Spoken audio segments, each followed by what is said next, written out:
तेजोमयो देवाः महावीरो महाबला ज्ञान गुण भक्ति संगमो श्री हनुमते नमो नमः। जय हनुमान संकट मोचन जय हनुमान। जय हनुमान संकट मोचन जय हनुमान। केसरी नंदन तिहु जगवंदन अंजनी सुत बलधारी। केसरी नंदन तिहु जगवंदन अंजनी सुत बलधारी। संकट मोचन नाम तुम्हारा संकट मोचन नाम तुम्हारा हर संकट पे भारी। जय हनुमान संकट मोचन जय हनुमान। जय हनुमान संकट मोचन जय हनुमान। संकट उसके निकट न आवे ले जो शरण तुम्हारी। संकट उसके निकट न आवे ले जो शरण तुम्हारी। संकट मोचन नाम तुम्हारा संकट मोचन नाम तुम्हारा हर संकट पे भारी।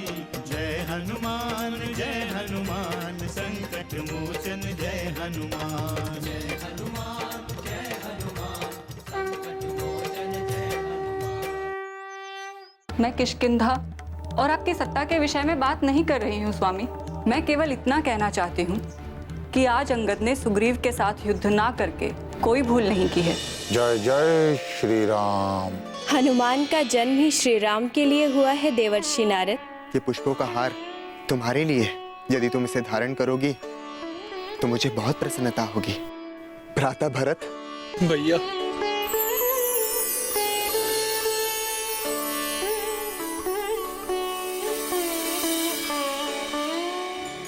अद्भुत अद्भुत है ये प्रेम स्वामी। भरत और श्री राम का ऐसा मिलन अद्भुत है स्वामी। श्री हरि धरती लोक में श्री राम के रूप में इसी प्रेम की स्थापना करने गए हैं देवी।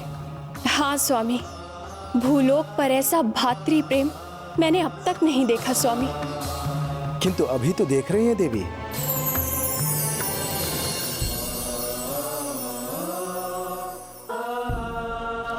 क्या हुआ भरत?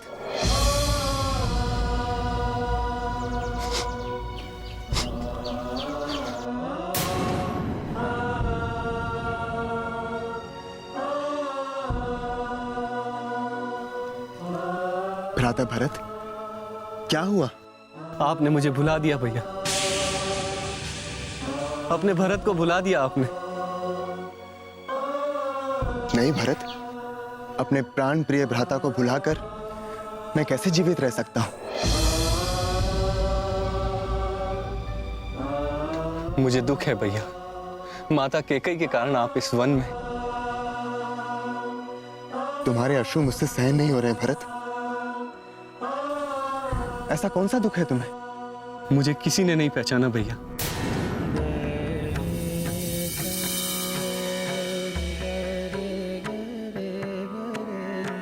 किसी ने नहीं पहचाना।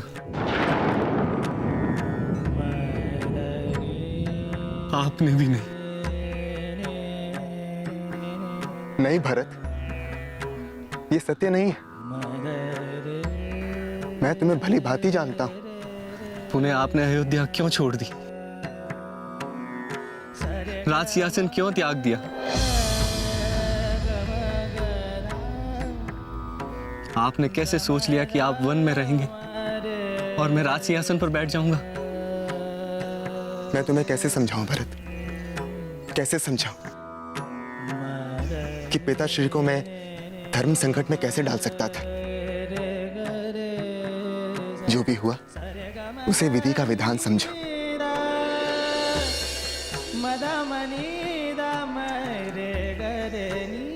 और ये बताओ, अयोध्या कैसी है? पिताश्री कैसे? पिताश्री कैसे? पिताश्री कैसे? पिताश्री कैसे? पिताश्री कैसे? पिताश्री कैसे?